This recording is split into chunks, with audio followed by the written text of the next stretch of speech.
오늘 말씀은 마태복음 23장 1절에서 12절 말씀입니다.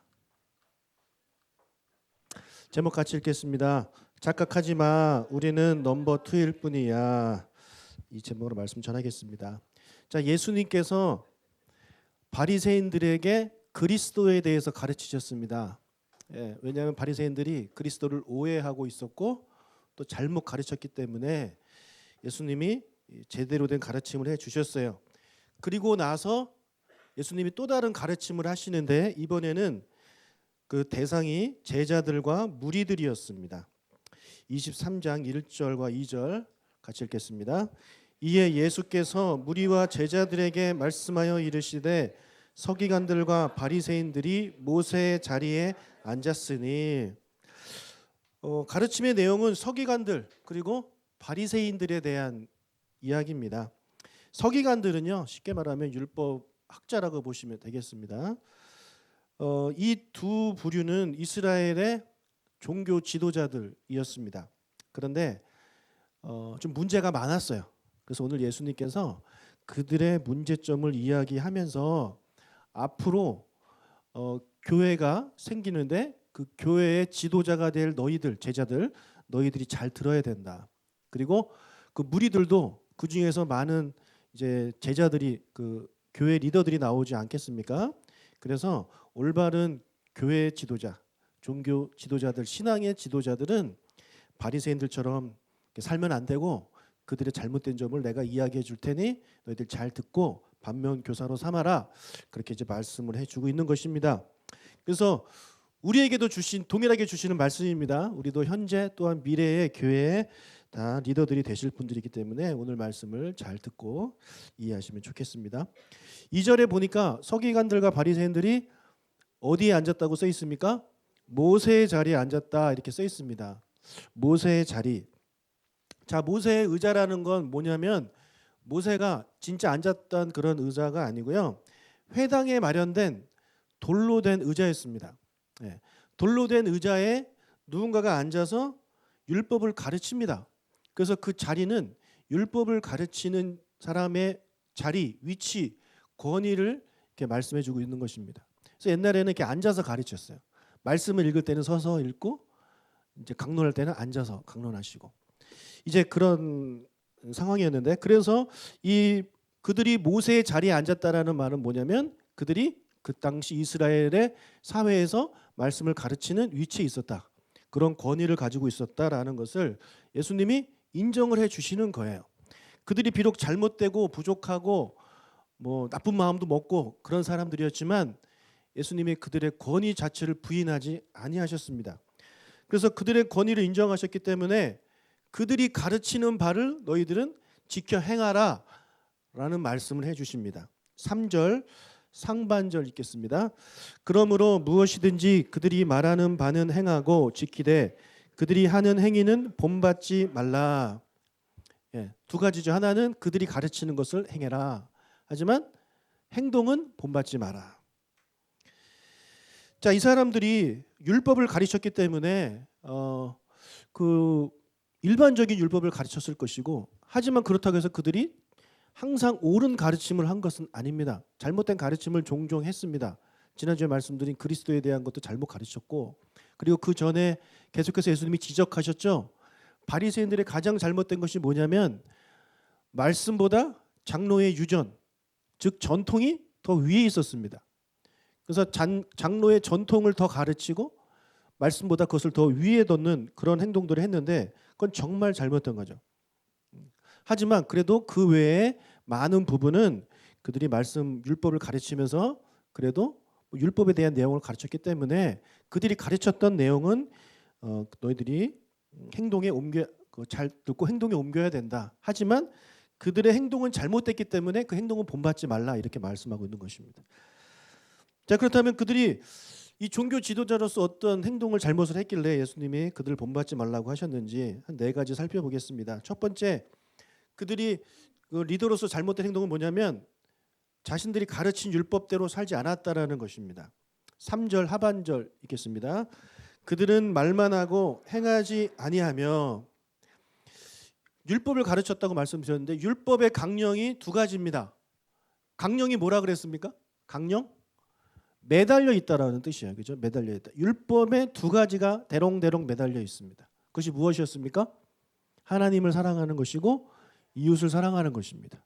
그리고 반대로 율법은 이 두 가지로 요약이 된다고 말씀을 드렸습니다.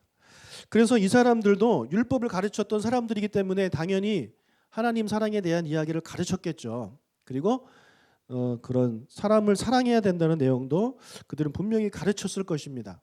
하지만 그들은 그렇게 살지 않았다는 거죠. 반면에 우리 예수님은 제자들과 무리들에게 하나님 사랑, 이웃 사랑을 말씀하셨을 뿐만 아니라 실제로 그렇게 사셨지 않습니까? 하나님을 너무나도 사랑했기 때문에 하늘 영광 보좌를 버리고 이 땅에 하나님의 말씀 순종해서 오셨고 우리를 너무나도 사랑하셨기 때문에 생명까지 주시지 않았습니까? 이렇게 예수님은 말씀과 행동이 일치하는 그런 분이셨고 우리는 그 사람들은 그렇지 않았다는 거죠. 그래서 이 가르침을 받은 사도 요한이 이렇게 권면합니다. 요한일서 3장 18절 자녀들아 우리가 말과 혀로만 사랑하지 말고 행함과 진실함으로 하자. 자, 2000년 전에 쓰신 말씀입니다. 그때도 그랬던 것 같아요. 말로만 입술로만 성도님 사랑합니다. 그렇게 고백을 했던 것 같아요. 실질의 삶은 그렇지 않고. 근데 우리가 생각했을 때 초대교회에 엄청난 사랑이 있었잖아요.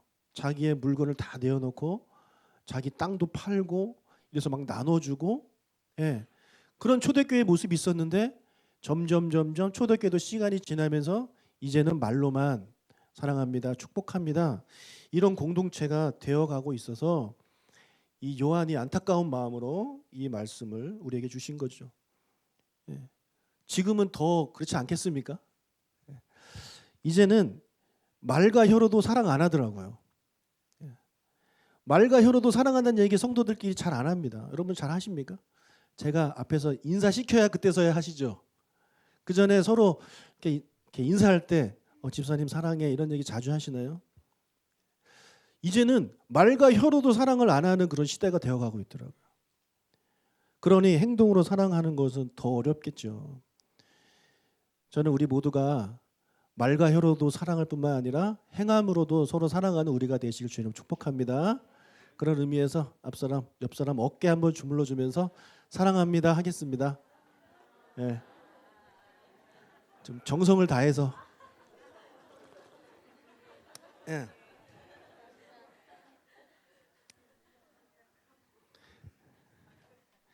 자, 리더는 가르친 대로 자기가 행동에 옮겨야 됩니다. 그렇죠. 우리 부모님들이 아이들한테 공부 좀 해라, 책 좀 해라고 이렇게 얘기하면서 맨날 엄마 아빠는 TV만 보고 있으면 아이들이 어떻게 생각하겠습니까? 엄마가 성경책 이렇게 읽으면서 너도 좀 독서 좀 해라 이런 얘기를 해야 아이들이 뭔가 좀 깨닫는 게 있지 않을까요? 행동에 옮기면서 가르치는 우리 부모님들 리더가 됐으면 좋겠습니다. 자, 두 번째로 잘못된 건 뭐냐면 잘못된 가르침을 했다라는 거예요. 첫 번째는 제대로 된 가르침을 했지만 행동에 옮기지 않았고 두 번째는 아예 잘못된 가르침을 해서 사람들을 힘들게 했다라는 거예요. 4절을 읽겠습니다. 또 무거운 짐을 묶어 사람의 어깨에 지우되 자기는 이것을 한 손가락으로도 움직이려 하지 아니하고. 자, 여기서 말하는 무거운 짐은 서기관들과 바리새인들이 하나님의 율법에 더해서 여러 가지 세부 조항을 만든 그런 것을 말합니다. 그래서 이 세부 율법이 사람들을 너무 힘들게 만들었어요. 예를 들어 이거예요. 하나님이 안식일을 거룩하게 지켜라. 안식일에 일하지 말라. 이렇게 가르치셨거든요. 말씀하셨거든요. 그럼 그것을 가지고 바리새인들과 서기관들이 연구를 하는 겁니다. 어디까지가 일이고 어디까지는 일이 아닌가. 그래서 몇 킬로까지 걸어가면 괜찮고 그 이상은 안 되는가. 이런 거를 가지고 서로 막 이야기하면서 사람들한테 이거는 해도 되고 이거는 안 되고 너무나도 많은 그런 세부 조항들을 만들어 놓은 거예요. 힘든 거죠. 그래서 그런 것들을 가지고 사람들 어깨에다가 이렇게 다 얹어놨기 때문에 이 사람들이 신앙생활 하는 것이 너무 힘들고 어려웠습니다. 저 어릴 때만 해도 그런 게 있었어요. 뭐 주일날 뭐 사 먹으면 안 된다. 그렇죠? 예. 그런 얘기 들어보셨죠? 뭐 사 먹으면 안 된다. 왜 사 먹으면 안 된대요? 주일날 그거 안 사 먹으면 거룩하게 지키는 겁니까? 예. 그리고 또 그런 것도 있었어요. 교회 올 때 버스 타지 마라. 왜요? 돈 쓰는 거니까. 돈 쓰면 안 된다는 거죠. 걸어오라는 겁니다. 걸어오라는 거예요. 그래가지고 그 순전하신 분들은 그 먼 데를 걸어갑니다. 주일날 순종하는 마음으로. 예. 여러분 애가 있으면 애도 업고 가야 되고 정말 힘들게 사람들을 여러 가지 조항들을 만들어가지고 그걸 지키게 만드는 거예요. 얼마나 힘듭니까? 옷부터 해가지고 다 이렇게 다 정해주죠. 예. 이렇게 해야 되고 저렇게 해야 되고 이렇게 돼요. 성경에 써 있지 않은 것들에 대해서도 교회 안에서도 저런 무거운 짐들을 많이 만들어가지고 성도들로 하여금 힘들게 시켜요. 힘들게 그렇게 가르쳐요. 목사님들이. 근데 또 그것이 하나님의 말씀인 줄 알고 열심히 삽니다. 근데 이 사람들은 정작 자기들은 손 하나 까딱 안 해요. 여러분 여리고에서 강도 만난 사건 아시죠? 성경에 나오는 비유 있잖아요. 선한 사마리아인의 비유. 거기 보면 첫 번째 나오는 제사장하고 또 누가 나옵니까? 레위인 나오죠. 그 사람이 그 사람들을 그 강도 만난 사람을 만났을 때 어떻게 합니까? 손 하나 까딱 안 합니다. 손 하나 까딱 안 해요. 바로 그거예요. 그러니까 도와주는 게 이웃 사랑의 실천 아닙니까? 그렇죠? 근데 그렇게 하면 되는데 그거를 안 하고 이 사람은 뭐 피가 묻었으니까 뭐가 했으니까 이런 조항에 다 걸리기 때문에 손 하나 까딱 안 하고 그냥 지나가는 거예요. 반면에 사마리아인은 그런 조항에 얽매이지 않는 사람입니다. 그러니까 도와주는 거죠. 그러니까 예수님이 누구를 칭찬하세요? 사마리아인을 칭찬하고 있는 것입니다. 여러분 이런 세부 조항, 성경에 써 있지 않는 이런 장로의 전통 이런 것들에 얽매이신 분들은요. 진짜 중요한 것을 못해요. 안 해요. 오히려 그렇지 않은 것을 지키려고 노력을 하지. 정말 중요한 것은 이웃사랑, 하나님 사랑을 실천하는 그런 바로 행동이 정말 중요한 것인데 이들은 그렇지 않았다는 것입니다. 자, 그래서 나중에 등장하는 사도 바울이 있는데 사도 바울이 예수님을 믿기 전에는 그냥 사울이라는 이름을 가진 사람이었어요. 이 사람도 바리새인이었습니다. 바리새인 중에 바리새인이라고 본인이 고백을 해요. 그리고 뭐라고 고백하냐면 나는 유대교를 지나치게 믿었다라고 이야기합니다. 이게 무슨 말이겠습니까? 이런 바리새인들이 만들어 놓은 세부 조항을 이 사람은 목숨 걸고 지킨 거예요. 목숨 걸고. 그러니 그런 거 지키지 않는 사람들을 보면서 무슨 생각을 했겠습니까? 좋게 생각 안 했겠죠. 그런데 이제 예수 믿는 사람들이 등장하고 그들이 지킨 것, 그들이 이제 정한 것을 지키지 않으니 이단으로 생각하고 막 죽이러 다녔던 사람이 사도 바울이에요. 그랬던 그가 예수님을 믿고 변화됐습니다. 그리고 이런 고백을 합니다. 우리에게 이런 말씀을 하셔요. 갈라디아서 5장 1절 그리스도께서 우리를 자유롭게 하려고 자유를 주셨으니 그러므로 굳건하게 서서 다시는 종의 멍에를 매지 말라. 자, 이것이 1차적으로는 죄에 대한 이야기예요, 여러분. 죄가 우리를 이제 그 노예로 만들었지만 예수님의 피로 우리에게 자유를 주셨다. 그뿐만 아니라 제가 오늘 주시는 말씀에도 동일하게 적용이 돼요. 진리의 말씀 안에 거하면 우리는 자유를 얻습니다. 그런데 그 진리의 말씀이 아니라 장로들이 만들어 놓은 전통, 교회가 만들어 놓은 전통에 거기에 매인 사람들은요 자유함이 없어요. 주일날 걸어 다녀야 되고 엘리베이터도 못 탑니다. 이런 일들이 막 일어나고 있는 거예요. 그래서 다시는 종의 멍에를 매지 마라. 너무 힘들다. 그렇게 생각을 하지 말라고 우리에게 가르쳐주고 있는 것이죠. 예수님도 이런 말씀하셨어요. 마태복음 11장 28절 수고하고 무거운 짐진 자들아 다 내게로 오라. 내가 너희를 쉬게 하리라. 여기서 무거운 짐이 뭐 여러분이 갖고 있는 걱정, 근심 뭐 그런 의미도 있겠지만 또 말씀에 대한 그런 이야기예요. 유대인 그 바리새인들이 지어준 그런 율법의 그런 무거운 짐들, 율법이 아니라 율법의 세부 조항들 그들이 만든 그런 것들 때문에 힘든 사람들 예수님께 말하 이거예요. 내가 진리의 말씀으로 너희를 자유롭게 하겠다. 그 말씀이고 요한복음 8장 32절 읽겠습니다. 진리를 알지니 진리가 너희를 자유롭게 하리라. 이 말씀을 꼭 암송하시길 축복합니다.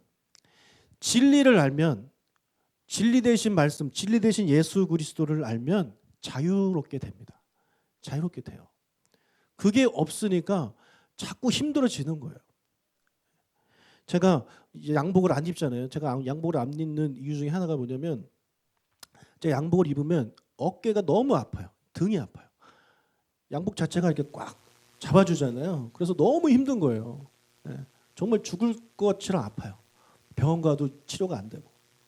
근데 이 양복을 딱 벗어버리니까 너무 힘든 것이 다 사라지고 너무 편한 거죠. 여러분, 뭔가 이렇게 잡고 있는 그런 것들을 우리가 벗어 던지면 자유하게 되어 있습니다.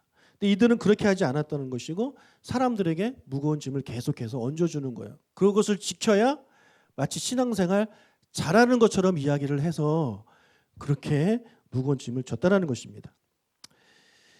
여러분도 다 리더시잖아요. 최소한 가정의 리더 아닙니까? 엄마 아빠고, 또 학교에서 또는 뭐 반에서, 교회에서 여러 가지 그런 리더들을 이제 맡고 계시고, 앞으로 또 리더가 되실 분들인데, 여러분들 진리를 잘 알고 계셔야 돼요. 진리를 아셔야 진리를 가르칠 거 아닙니까? 그렇죠? 여러분 자녀에게 진리를 가르치셔야죠. 진짜 진리. 여러분의 자녀를 자유롭게 할 수 있는 그 진짜 진리를 가르쳐야 되는 것입니다. 자, 세 번째, 이들의 잘못된 행동은 뭐냐면 경건한 사람으로 보여주고 싶었어요. 사실은 그렇지 않은데, 5절을 읽겠습니다. 그들의 모든 행위를 사람에게 보이고자 곧 그 경문 띠를 넓게 하고 옷수를 길게 하고. 자, 경문 띠를 넓게 하고 옷수를 길게 했다는데 그 이유가 뭐라고요? 행위를 사람들에게 보이려고, 사람들한테 뭔가 보이려고, 과시하려고 그렇게 했다라는 거예요. 자, 그럼 경문이 뭔지 한번 보겠습니다. 경문. 여기서 경문을 찾아보십시오.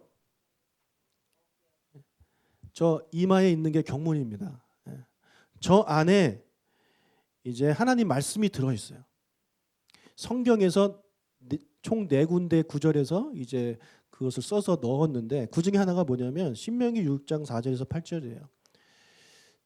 저게 경문입니다. 읽겠습니다. 이스라엘아 들으라. 우리 하나님 여호와는 오직 유일한 여호와시니 너는 마음을 다하고 뜻을 다하고 힘을 다하여 내 하나님 여호와를 사랑하라. 자, 이 말씀 너무 중요한 말씀이잖아요. 그렇죠? 두 강령 중에 하나잖아요. 이 말씀이 너무 중요하기 때문에 너희는 어떻게 해라? 자, 6절. 오늘 내가 내게 명하는 이 말씀을 너는 마음에 새기고 내 자녀에게 부지런히 가르치며 길을 갈 때에든지 누워 있을 때에든지 일어날 때에든지 이 말씀을 강론할 것이며. 이 말씀이 너무 중요하니까 마음에 새기고 자녀에게 가르쳐라. 언제? 앉았을 때, 누웠을 때, 길을 갈 때, 뭐 일어났을 때 이 중요한 말씀을 가르쳐라. 이렇게 이제 명령을 하신 거예요. 자, 그런데 우리가 이거 너무 중요해라고 알고 있으면서도 까먹잖아요. 잊어먹잖아요. 그러니까 그렇지 않도록 8절, 너는 또 그것을 내 손목에 매어 기호를 삼으며 내 미간에 붙여 표로 삼고.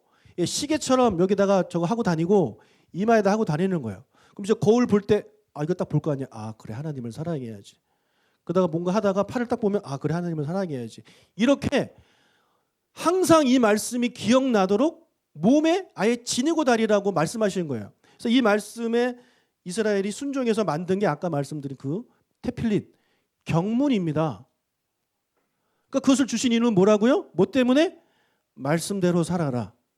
그것을 기억하게 하기 위해서 주신 건데, 이제 그것과 상관없이 바리새인들은 어떻게 했다고요? 저걸 크게 하는 거야. 이따만하게. 왜요? 나는 너희보다 더 거룩하다. 나에 대한 너희들보다 더 말씀을 사랑하는 사람이다. 이런 것들을 나타내기 위해서 그렇게 했다라는 거죠. 두 번째, 옷술. 옷술은 뭐냐면, 자, 여기서 옷술을 한번 찾아보세요. 뭘까요? 옷술이. 요거예요, 요거.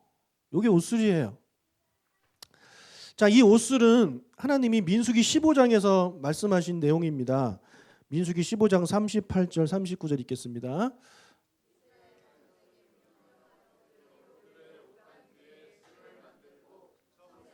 그 귀에 술에 더하라. 이 술은 너희가 보고 여호와의 모든 계명을 기억하여 준행하고 너희를 방종하게 하는 자신의 마음과 눈의 욕심을 따라 음행하지 않게 하기 위함이라. 자, 이것이 바로 옷수를 달라고 하신 이유예요. 예쁘라고 달라고 하신 게 아니라 뭔가 좀 포인트를 주라고 달라고 하신 것이 아니라 왜요? 모든 계명을 기억하고 준행하라는 의미에서 테필린을 주셨듯이 이제 옷에도 그거를 주신 겁니다. 참고로 혈류병의 거인 여인이 예수님의 옷자락을 만지잖아요. 주의 옷자락 만지고 그 옷자락이 바로 저겁니다. 자, 저렇게 대롱대롱 저게 옷자락이에요. 저게 옷술이라는 거죠. 그런데 이 사람들은 저걸 어떻게 했다? 길게 했다는 겁니다. 길게. 길게. 그래서 경문이나 옷술 모두 둘 다 의미는 주신 이유는 뭐냐면 말씀을 기억하고 말씀대로 살아라. 하나님 사랑, 이웃 사랑하면서 살아라. 너희들이 하도 까먹으니까 몸과 옷에 저런 것을 이렇게 만들어 가지고 기억해라라고 우리에게 주신 것인데 시간이 지나면서 어떻게 해야 되는 거예요? 말씀 지키고 이런 건 상관없이 저게 길고 이게 크면 뭔가 대단한 사람처럼 보인다는 거죠. 우리도 그렇지 않아요? 예. 차 크면 뭔가 대단한 사람처럼 보이지 않습니까? 차 막 엄청 큰 차 타고 좋은 차 타고 다니면 대단한 사람처럼 보이고 작은 차 타고 다니면 무시하고 이런 게 우리 대한민국 사회 아니겠습니까? 이런 것이 교회 안에도 들어온 거예요. 그대로. 저는 목사님들이 왜 이런 가운을 입는지 모르겠어요. 저 왜 입을까요? 저걸 입는 이유에 대해서 저는 신학교에서 배운 적이 없습니다. 그리고 저 피아노 덮개 같은 거 저 빨간 거 저거는 왜 이렇게 하고 있는 것일까요? 빨간색도 있고 뭐 다양한 색도 있어요. 게다가 어떤 분이 여기다가 박사 표시 3개 딱 달고 저거 왜 하는 것일까요? 저는 정말 궁금합니다. 목사 안수 받을 때 이제 가운을 입거든요. 근데 저는 아예 안 샀어요. 우리 아버지 거 제가 물려받아서 입겠다고 해서 아예 안 샀습니다. 적어도 꽤 비싼 걸로 제가 알고 있거든요. 그래서 목사님들 뭐 부목사님들 이제 강도사에서 부목사 안수 받을 때 성도님들이 이렇게 좀 모아가지고 이렇게 막 사드리고 이런 것도 있거든요. 왜 하는지 모르겠어요. 저는 정말 왜 하는지 모르겠어요. 나는 너희들과 다르다 뭐 이건가요? 성가대 가운 왜 입는지 저는 잘 모르겠어요. 제가 듣기로는 성가대 가운을 입기 시작한 게 산업혁명 때 너무 공장에서 일하다 와가지고 석탄 이런 거 너무 묻으니까 그런 걸 가리기 위해서 입었다. 저렇게 들은 게 있는데 근데 지금은 성가대 가운보다 여러분 옷이 더 이뻐요. 근데 왜 굳이 성가대 가운 같은 거 입어가지고 차이나게 할까요? 우리는 너희들과 다른 우린 그런 뭐 특별한 예배자야 뭐 이런 의미를 담고 있는 것일까요? 왜 그런지 저는 진짜 이해가 안 됩니다. 그래도 목사들은 그래도 좀 검소해 보긴 한데 이분들은 대단해요. 저거 얼마짜리일까 저거? 금으로 된 것 같은데. 이분은 경문이 엄청 크죠. 얼굴보다 더 큽니다. 다 교황들이잖아요. 지팡이도 들고 있고.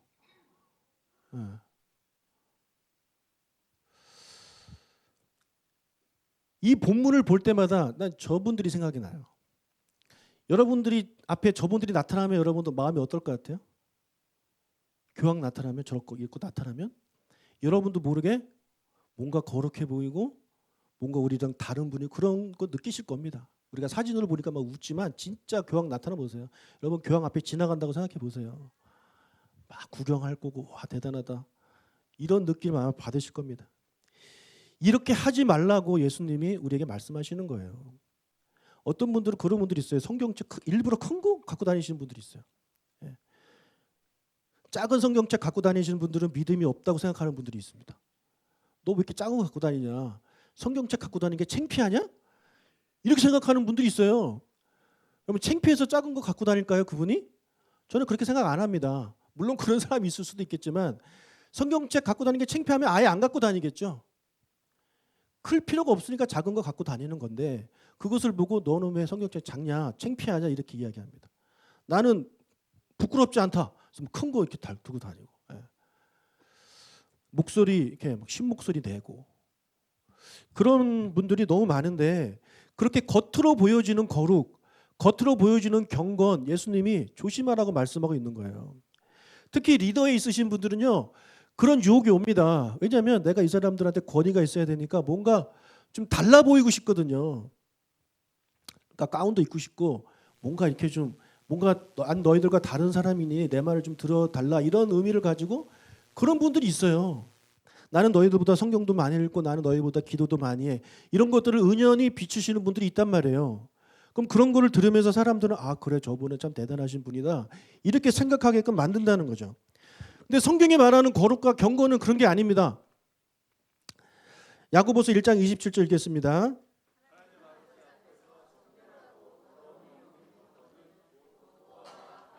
그 환난 중에 돌보고 또 자기를 지켜 새 속에 물들지 아니하는 그것이니라. 성경이 말하는 진짜 거룩과 경건은 뭐냐면 고아와 과부를 어려운 중에 있는 사람을 도와주는 거예요. 사랑의 행동으로 옮기는 실천을 말하는 거예요. 그리고 자기 자신을 돌봐서 새 속에 물들지 아니하게 하는 그것이 진짜 경건이라는 거죠. 겉으로만 그런 거 있고 길게 하고 크게 한다고 해가지고 그것이 거룩하고 경건한 게 아니라는 것입니다. 그래서 성경은 저렇게 겉으로만 거룩해 보이는 사람을 멀리하라고 우리에게 경고해요. 디모데후서 3장 5절입니다. 경건의 모양은 있으나 경건의 능력은 부인하니 이 같은 자들에게서 내가 돌아서라. 겉으로 보이는데 되게 경건한데 실제로는 아까 말씀드린 그런 경건한 상관 거리가 먼 사람, 누구 도와주지도 않고 자기의 삶도 지키지 않은 채 사람들 앞에서는 경건하지만 나중에 딴짓하는. 그래서 여러분들 그런 목사님들에 대한 기사 나오면 막 화나잖아요, 그죠? 그러니까 겉으로는 경건의 모양이 있습니다. 하지만 그렇지 않은 분들에 대해서는 우리가 너희들이 조심해라. 반대로 우리에게 주신 말씀 뭐겠습니까? 너희들은 경건의 모양에 신경 쓰지 말고 경건한 사람이 되라. 진짜 경건한 사람이 되라라고 우리에게 말씀해 주고 있는 겁니다. 우리의 옷차림 뭐 중요하지만 그것이 뭐 깔끔하고 그런 의미에서 우리가 거기서 멈춰야지 내 옷차림 하나를 통해서 뭔가 내가 거룩한 사람으로 보이려고 하는 그런 유혹을 여러분들 이겨내시길 주님 축복합니다. 진짜 경건한 사람이 되시길 축복해요. 자, 마지막으로 그들의 잘못된 행동은 교만했습니다. 6절 7절 읽겠습니다. 잔치의 윗자리와 높은 자리와 시장에서 문안받는 것과 사람에게 랍비라 칭함을 받는 것을 좋아하느니라. 잔치는 뭡니까? 어떤 특별한 모임이에요. 그렇죠. 아무나 못 가죠. 초대받아야 갈 거 아닙니까? 어떤 특별한 모임에서 내가 좋은 자리에 앉고 싶은 거예요. 거기서 내가 인정받고 싶은 거죠. 왜요? 난 너희들과 다르니까. 자, 두 번째, 회당은 뭡니까? 종교적인 모임, 종교적인 장소예요. 그런 데에서도 자기는 높은 자리에 앉고 싶다라는 거죠. 사람들이 인정해 주길 바란다는 거죠. 시장은 뭡니까? 아무나 갈 수 있는 곳입니다. 아무나 갈 수 있는 곳이요. 그런 곳에서도 나는 문안받고 싶다. 그리고 사람들이 나를 보면서 선생님 하는 얘기가 듣고 싶다. 그러니까 즉 이 사람들은 뭐냐면 특별한 모임이든 종교적인 모임이든 그냥 일반적인 모임이든 어디를 가든 모든 사람들이 자기를 알아주고 자기의 이런 큰 경문과 긴 옷수를 알아보고 그들에게 와서 인사하고 그들을 섬겨주기를 이 사람들은 바라고 있었다는 거죠. 예, 교만했다라는 얘기입니다. 자, 근데 예수님은 그러지 말라고 말씀하십니다. 11절, 12절. 너희 중에 큰 자는 너희를 섬기는 자가 되어야 하리라.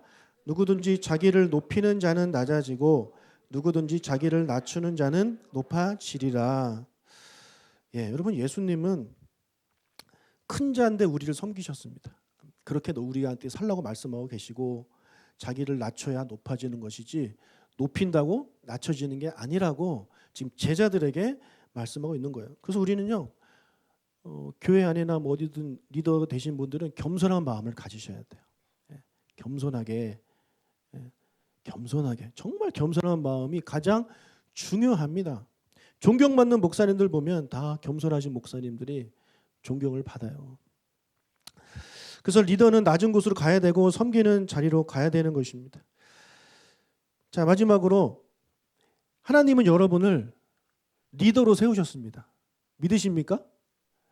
여러분이 싫건 안 좋건 부담스럽건 안 부담스럽건 상관없이 하나님은 여러분을 리더로 세우셨어요. 예. 그럼 받아들이셔야 돼요. 받아들이셔야 돼요. 여러분을 따르는 아이들이 있잖아요. 그렇죠? 여러분을 따르는 마디원들이 있고 여러분들을 따르는 사역 팀원들이 있잖아요. 또 앞으로 여러분들은 싫어도 리더가 되실 분들입니다. 자, 근데 우리가 잊지 말아야 할 것이 있어요. 우리는 중간 리더일 뿐이라는 거예요. 착각하지 마십시오. 우리는 넘버 2일 뿐입니다. 넘버 2는 누구의 명령을 따라야 돼요? 넘버 1, 보스의 명령을 따라야 됩니다. 보스가 이렇게 하라고 했는데 중간에 그거 별로야. 내 말 들어. 이렇게 하면 이 넘버 2는 금방 제거가 되겠죠. 여러분, 최고 리더는 하나님이십니다. 아멘. 자, 8절부터 11절, 10절 읽겠습니다. 그러나 너희는 랍비라 받지 말라. 너희 선생은 하나요. 너희는 다 형제니라. 땅에 있는 자를 아버지라 하지 말라. 너희의 아버지는 한 분이시니 곧 하늘에 계신 이시니라. 또한 지도자라 청함을 받지 말라. 너희의 지도자는 한 분이시니 곧 그리스도시니라. 자, 8절에 나오는 하나인 선생님, 한 분이신 선생님은 바로 성령님을 말합니다. 우리에게 가르쳐 주시는 성령님. 9절에 나오는 한 분이신 아버지는 하늘에 계신 아버지, 성부 하나님을 말합니다. 그리고 10절에 나오는 한 분이신 지도자, 우리의 리더 되시는 분 누구냐면 그리스도, 즉 성자 하나님을 말합니다. 합쳐서 삼위일체 하나님이 바로 우리의 최고 리더라는 것입니다. 우리는 중간 리더일 뿐이에요. 그러니까 어떻게 해야 돼요? 우리는 하나님 아버지가 우리에게 주신 말씀대로 내게 맡겨진 아이들이나 나에게 맡겨진 마디원이나 나에게 맡겨진 그런 팀원들을 이끌어 가야 한다는 것이죠. 하지만 이들은 그렇지 않았다는 겁니다. 자기들의 생각대로 이스라엘 백성들을 이끌어 갔어요. 자기들이 선생이 됐고 자기들이 스승이 되기를 원했어요. 아닙니다. 우리는 선생이지만 중간 선생일 뿐이고 우리는 아버지지만 엄마지만 우린 중간 아버지 엄마일 뿐이에요. 그러니까 여러분의 자녀를요, 여러분의 말 듣게 하지 마세요. 여러분의 말을 들으면 안 됩니다. 여러분의 자녀들은 누구 말을 들어야 되겠어요?